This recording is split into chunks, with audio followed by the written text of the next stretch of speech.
ಧಾರವಾಡ ಜಿಲ್ಲಾಧಿಕಾರಿ ಕಚೇರಿ ಎದುರು ವ್ಯಕ್ತಿಯೊಬ್ಬರು ಮಲಗಿ ಉಪವಾಸ ಸತ್ಯಾಗ್ರಹ ಆರಂಭಿಸಿದ್ದಾರೆ.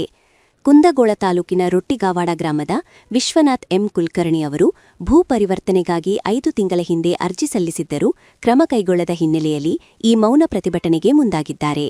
ಎಲ್ಲಾ ದಾಖಲೆಗಳನ್ನು ನೀಡಿದರೂ ಅಧಿಕಾರಿಗಳು ಸ್ಪಂದಿಸಿಲ್ಲ ಎಂದು ಆರೋಪಿಸಿದ ಅವರು ಕೆಲಸ ಪೂರ್ಣಗೊಳ್ಳುವವರೆಗೆ ಹೋರಾಟ ಮುಂದುವರಿಸುವುದಾಗಿ ತಿಳಿಸಿದ್ದಾರೆ. ಏನಾದರೂ ಅನಾಹುತವಾದರೆ ಸರ್ಕಾರವೇ ಹೊಣೆ ಎಂದು ಎಚ್ಚರಿಸಿದ್ದಾರೆ. ನಮ್ಮದು 1 ಎಕರೆ 30 ಗುಂಟೆ ಜಮೀನಿದೆ.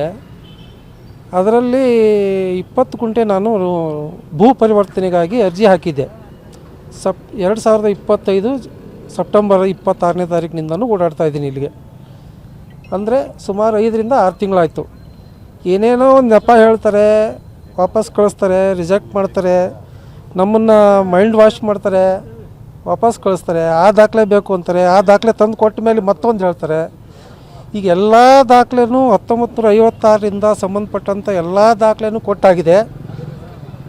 ಈಗ ಮೌನವಾಗಿದ್ದಾರೆ, ಏನೂ ಮಾತಾಡ್ತಾ ಇಲ್ಲ. ಅಂದರೆ ಕೆಲಸ ಮಾಡ್ತೀನಂತನೂ ಹೇಳ್ತಾ ಇಲ್ಲ, ಏನೂ ಹೇಳ್ತಾ ಇಲ್ಲ. ಈಗ ADC ಕರೆದಿದ್ರು, ನಮ್ಮ ಹುಡುಗನೂ ಹೋಗಿದ್ದ, ನಾನು ಹೋಗಿದ್ದೆ. ಅವ್ರು ADC ಏನಂತಾರೆ ಅಂದರೆ, ನಮಗೆ ಟೈಮ್ ಇದಾಗ ಮಾಡ್ತೀವಿ, ಹೋಗಿ ನೀವು ಅಂತಾರೆ. ಆಮೇಲೆ ನಾನು ಹೋಗಲ್ಲ, ನಾನು ಕುತ್ಕೋತೀನಿ ಅಂದೆ.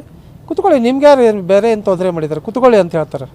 ಅಂದರೆ ಎಷ್ಟು ಬೇಜವಾಬ್ದಾರಿ ಇದ್ದಾರೆ ನಮ್ಮ ADC ಅಧಿಕಾರಿಗಳು. ಇವರೆಲ್ಲ ಮನುಷ್ಯನ ಮಾನವೀಯತೆಗೆ ಒಂಚೂರು ಬೆಲೆ ಇಲ್ಲ. ಸರ್ಕಾರಿ ಕಚೇರಿಗಳಲ್ಲಿ ಮಾನವೀಯತೆ ಅನ್ನೋದು ಸತ್ತೋಗಿದೆ. ಅವ್ರಿಗೆ ಸಂಬಳ ಬಂದರೆ ಸಾಕು. ಆಮೇಲೆ ಪ್ರತಿದಿನ ಬರೀ ಮೀಟಿಂಗು. ಜನರ ಕೆಲಸ ಇಲ್ಲವೇ ಇಲ್ಲ ಇಲ್ಲಿ, ಬರೀ ಮೀಟಿಂಗ್ಗಳು. ನಾನು 5 ತಿಂಗಳಲ್ಲಿ ಒಂದು 20 ಸರಿ ಬಂದಿದ್ದೀನಿ DC ಆಫೀಸಿಗೆ. ಇಡೀ ದಿನ ಕೂತ್ಕೋತೀನಿ ಬಂದರೆ. ನೀವೇನೋ ಕೆಲಸ ಮಾಡ್ತೀರಾ? ಇಲ್ಲ, ನಾನು ರಿಟೈರ್ಡು ಪ್ರೈವೇಟ್ ಫ್ಯಾಕ್ಟ್ರಿಲಿದ್ದೆ, ರಿಟೈರ್ಡ್ ಆಗಿದ್ದೀನಿ. ನನಗೇನು ಪೆನ್ಷನ್ ಬರ್ತಾಯಿಲ್ಲ. ನಾನೀಗ ಜಮೀನು ನೋಡ್ಕೋತಾ ಇದ್ದೀನಿ. ಮೇಡಮ್ ಅವರು ಮಾಡ್ತೀವಿ ಅಂತಾರೆ ಅಷ್ಟೇ. DC ಏನು ಮಾತಾಡ್ಸೇ ಇಲ್ಲ. ಇಲ್ಲ, ಅವರು ಸಿಗಲಿಲ್ಲ ನನಗೆ. ಅಲ್ಲ, ಅದಕ್ಕಿಂತ ಮುಂಚೆ DC ಭೇಟಿ ಆಗಕ್ಕೆ ಹೋದೆ, ಬಿಡಲಿಲ್ಲ ಅವರು. DC ನನ್ನ ಹತ್ರ DC ಭೇಟಿ ಮಾಡೋಕ್ಕೆ ಬಿಡಲಿಲ್ಲ. ಆಮೇಲೆ PAಗೆ ನಾನು ಲೆಟ್ರ್ ಕೊಟ್ಟು ಬಂದೆ ಬೆಳಿಗ್ಗೆ. ಸರ್, ನಂದು ಆ ಕೆಲಸ ಆಗೋ ತನಕ ನಾನು ಉಪವಾಸನೆ ಹೇಳಲ್ಲ. ನಾನು ಫೈನಲ್ ತೀರ್ಮಾನಕ್ಕೆ ಬಂದುಬಿಟ್ಟಿದ್ದೀನಿ. ಯಾಕಂದರೆ ಸರ್ಕಾರಿ ಕಚೇರಿಗೆ 5 ತಿಂಗಳು ಅಲ್ದಾಡಿ ನನಗೆ ಸಾಕಾಗೋಗಿದೆ.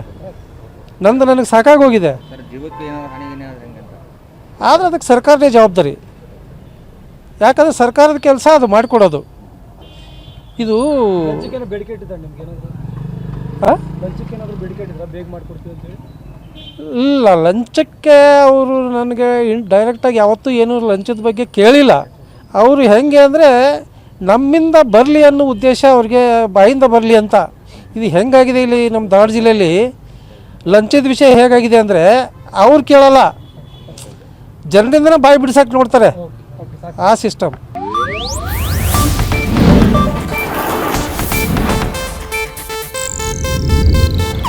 ಇದು ಏಷ್ಯಾನೆಟ್ ನ್ಯೂಸ್ ನೆಟ್ವರ್ಕ್ ಪ್ರಸ್ತುತಿ.